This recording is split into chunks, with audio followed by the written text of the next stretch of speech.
Okay, Harry, here we are on your signal flow test, and I would like you to identify some of the health and safety issues we face in the studio.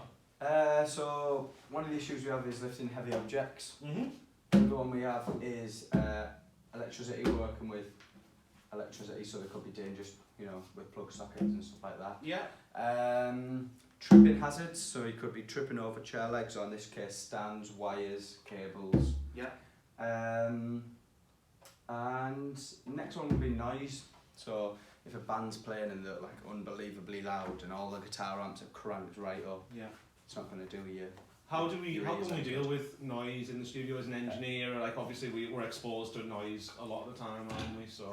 So we could you can get like earplugs that are designed not to like roll off certain frequencies. Oh, that's right, yeah. So normally when you put earplugs in, you'll lose like all the high end, where you can now get them like a spirally kind of look thing. So when you plug them in, they're supposed to not adjust really like the response to frequencies within your ears. Cool.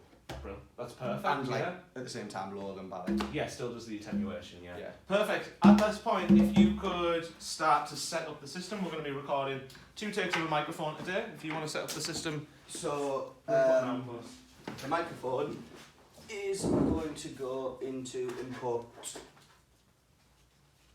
1. input 1. Mic's going to go into input 1, which is actually works out at input 17 on the desk. But then this one's going to go into input 17, and this is going to be this is the signal coming back through to be able to for the talent. From the talents. Talent. For the totty. To be able to hear. We like hear that. what's going on, hear the click, hear any tracks. Talent's a great word. You should use that a lot when you're in the studio with untalented people to make them feel a lot The better talent. about themselves, yeah. So obviously we're coming out with an XLR here, but the headphones are a jack, so we're just going to use an adapter. Magic. When you figure out how to work it. And it's going to go into that. Boosh. Wonderful. So now Aaron, our talent, should be able to hear. Now Brilliant. we're going to go to the control room. Do your thing and just talk to me over talk back from now on, please, Harry. That's fine. Come with me. That's good. And you'll see.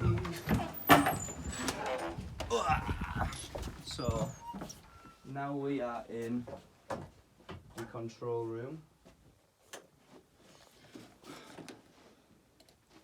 Let's open Cubase. Put a video right now. What? I'm a videographer. Videographer. Mhm. A videora. Videographer. Going to open an empty. We're going to prompt for project location. Create. Within this folder here, for this task, I'm going to create my own folder. I already have my own folder. And I'm going to call this one Bongo. Bongo Aaron. That's what he's known as. The talent. The talent, or Bongo Aaron, as he likes to be called. So, here's where we're going to set our gain for the channel. Came out with channel 1. We went into channel 1 through the wall box. And that is channel 17. So we're going to push up channel 17. We're going to send this to the subgroup, so subgroups 1 and 2. In this case we don't really need 2 because it's only a mono signal working with, so we're just going to go with 1. It's panned off to the left, which means it's just going to 1 anyway.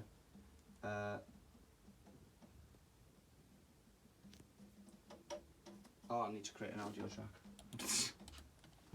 Add track. We're going to make sure the inputs are right before we start any of this. So inputs, we're going to do 8 subgroups. I'm going to go stereo on the output. Yes, also. Oh, not yet actually. Thank you. Now we're going to just change the input of this audio track to subgroup 1 because that's where we'll work in it, 1 and 2. Although we're in subgroup 1, subgroup 2, subgroup 3, subgroup 4. Although there's 2 channels within it, because it's left and right, we're just working with 1 today. So if Aaron could give us a whack. There we are. Here you go. So we're just going to set the gain pattern.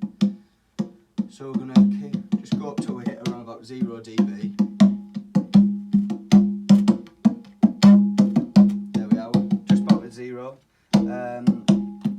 Faders are up at 0. How's it sound? Faders are up at 0 to keep the gain at unity gain. Yeah, we're going to use the talkback function to talk to Aaron. So this is talkback mic to Az. One above it. That's the one. Can you hear us, Az? I can perfectly well. Thank you. So we're going to record you playing bongos. Is the BPM all right at 120? Or I'm so glad you asked. Can I have it down at 110? In fact, 100, please. Yeah, that's fine. Thank you. And if we could just check the click was coming through as well. So we're just going to change the BPM to 100. Right, I'm going to play now. If you could let us know whether you can hear the click. Thank you. Loud and clear. We're good. Loud and clear.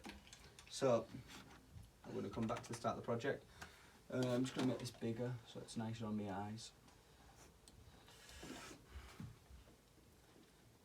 So what you can do, just give a 1 bar count in, then you're off. Yeah, let's do that. Alright. Just for overdubbing sake. So ready? Yeah. Right, we're ready to go. 2, 3, and.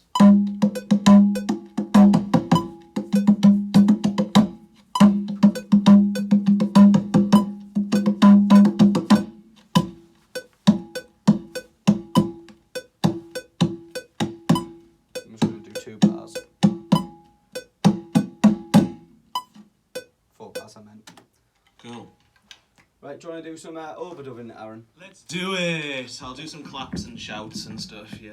So for a quick way to set up the track in all the same settings with all the same inputs is we're just going to grab this audio region. It's a little bit of a cheat, and then we're going to put it down there, and that'll copy. I'm going to put it back, and that'll copy all the same inputs across, and set up the channel essentially exactly the same.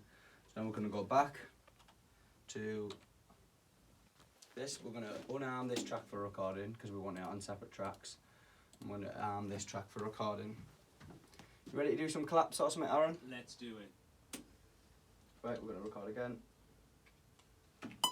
2, 3, and.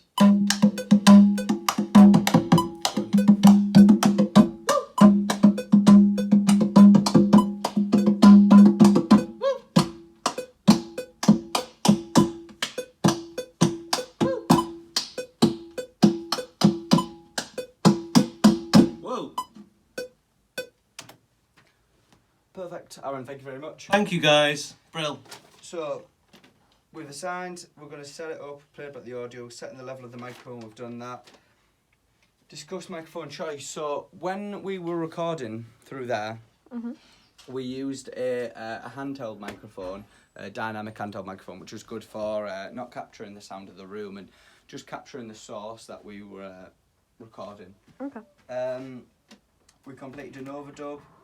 We saved, we're going to save our project now. So, we're going to go File, Save As, just to make sure we know where it's going before we press Save. Bongo Aaron, that's what he's known as. Save. Oh no, file name.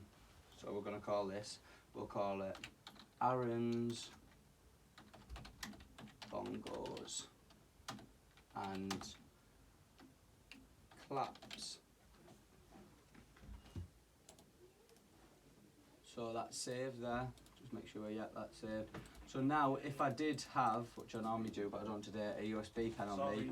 If I did have a USB pen on me, I'd be able to open up the folder within the file section, plug a USB in, and copy the file over to take to your next studio. Cool. Done.